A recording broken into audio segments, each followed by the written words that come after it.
Et nous ne bronchons pas de plusieurs manières, car si quelqu'un ne bronche pas en parole, c'est un homme parfait. Jacques définit un homme parfait à la capacité à pouvoir gérer la bouche. Voisin, ta bouche là, c'est ça qui te rend imparfait. Celui que Jacques appelle ici un homme parfait, c'est un homme qui n'est pas géré par ses émotions. Quand on traverse une zone de turbulence, on a tendance à vouloir s'affirmer, mais par la parole. Quand on se dit qu'on est victimisé, on a tendance à vouloir se rendre justice, mais des fois par la parole. Quand on se dit qu'on est frustré, la chose qui s'ouvre, c'est quoi? La bouche. Quand on voit que c'est foutu, à un moment donné, ce qui sort, c'est quoi? C'est la parole. Mais il y a des foutaises de fois que tu encaisses sans rien dire. Mais à l'intérieur, il y a un feu qui bout. Quand dernièrement, j'étais en train de faire une sortie concernant l'un de mes fils, j'ai vu des gens me traiter de tous les noms. Ils m'ont insulté. Mais c'est une bonne chose qu'on m'insulte. Parce qu'en réalité, j'ai envie de te dire, papa, il n'y a que le négatif qui braque les projecteurs sur toi. Pour que les gens te voient, c'est le négatif. Pour que les gens te remarquent, c'est le positif. L'homme voit plus facilement la personne de qui on parle mal. Ou bien si tu veux, papa, fais du bien à quelqu'un et puis fais-lui un jour du mal. C'est le mal là il va voir. Il ne va pas voir le bien. L'homme voit le mal. C'est le mal que l'homme arrive à bien voir. Donc il ne faut pas en vouloir aux hommes. Donc quand j'ai utilisé cette stratégie, beaucoup ont commencé à se ruer. Et après ils ont compris qu'ils doivent aller payer ticket. Écoute-moi, celui qui ne bronche pas en parole, la Bible l'appelle un homme parfait. Mais il y en a qui n'ont rien compris. Ils ont commencé à maudire mon ministère. Ils ont commencé à insulter mon ministère. Tu ne connais même pas l'alliance de cet homme. Tu ne connais même pas ses motivations. Mais ils se sont pressés, ils ont commencé à broncher. Pata, pata, pata. Tu vois que l'homme parle vite. Pata, pata, pata. Il dit celui qui ne bronche pas, surtout en parole, est un homme parfait. Et il y en a qui ont voulu parler mais qui n'ont pas parlé. Quand j'ai fini de faire la deuxième vidéo, ils ont dit on a bien fait de ne pas parler. Maintenant tous ceux qui ont commencé à parler là, un prophète, fallait nous dire ça. Au moment de dire je m'excuse, je ne pensais pas que c'était ça. Mais ta bouche, tu viens de maudire un arbre que Dieu approuve. Pourquoi? Parce que tu te hâtes d'ouvrir la bouche pour prononcer de mauvaises paroles. Ne nous hâtons pas quand il s'agit de parler. Il dit celui qui sait se tenir et qui ne bronche pas pour des choses inutiles est un homme parfait. Arrête de bavarder, arrête de te plaindre, arrête d'extérioriser tes émotions. La parole et la pensée, c'est un peu comme le pistolet. Vous voyez le pistolet, quand il est dans la main de quelqu'un qui le possède, et même quand il y a le chargeur à l'intérieur, vous voyez que aussi longtemps que le pistolet n'est pas armé, on peut parler de chambré. Même quand la personne appuie la gâchette, il y a du vide. Ça peut faire pac, mais rien ne sort. Oh, il est chargé. Considérez que le pistolet, c'est toi. Les balles, c'est ce que tu ressens à l'intérieur. Et la gâchette, c'est ta langue.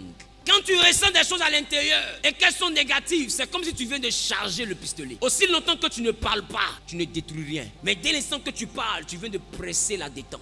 Et le coup est parti. Tu vas beau regretter, mais c'est parti. Et nous sommes comme Dieu, parce que nous sommes à son image, c'est ça? La parole de Dieu ne revient pas à lui sans avoir accompli l'effet pour lequel elle a été relâchée. Attends, si nous sommes l'image de Dieu, il te faut comprendre que toutes les paroles que tu relâches ne reviennent pas aussi à toi sans accomplir l'effet pour lequel ces paroles là ont été relâchées. Alors j'ai envie de te poser la question, pourquoi donc tu prends plaisir à relâcher de mauvaises paroles si la Bible dit que les paroles ne reviendront pas sans accomplir le mauvais effet pour lequel tu as relâché? Donc ça veut dire qu'à chaque fois que tu relâches une mauvaise parole, tu plantes une mauvaise chose dans la vie de quelqu'un. Il faut faire attention. Même tes enfants peuvent t'énerver, mais ne maudis pas. Et ça c'est le propre des mamans africaines. Si j'ai fait ça à mon papa, si j'ai fait ça à ma maman, c'est arrivé là-bas. La Bible dit que la folie est rattachée au cœur de l'enfant, mais avec la verge, tu l'en détourneras. La Bible n'a pas dit avec la malédiction.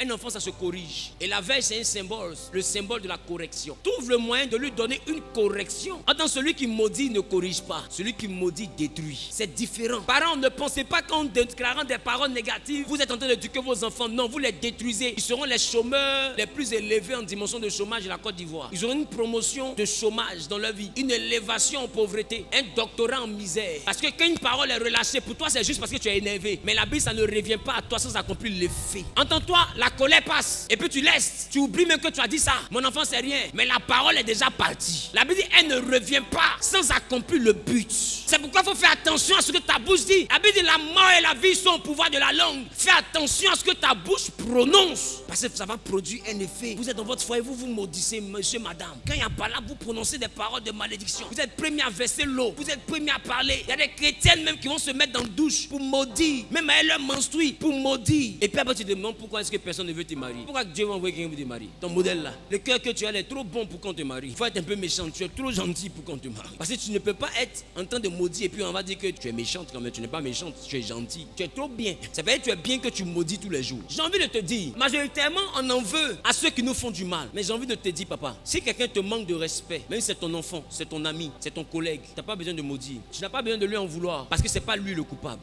Et toi-même.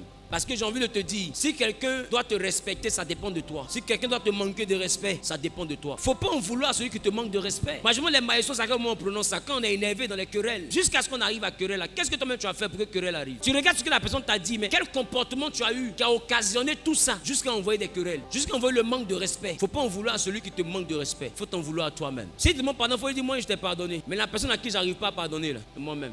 Et si j'avais connu ma place, on n'allait pas arriver à ce niveau-là jusqu'à ce que le quartier nous regarde. Si j'avais su me comporter, tu n'allais même pas avoir le culot de me dire tout ce que tu m'as dit ce matin. Donc c'est pas toi.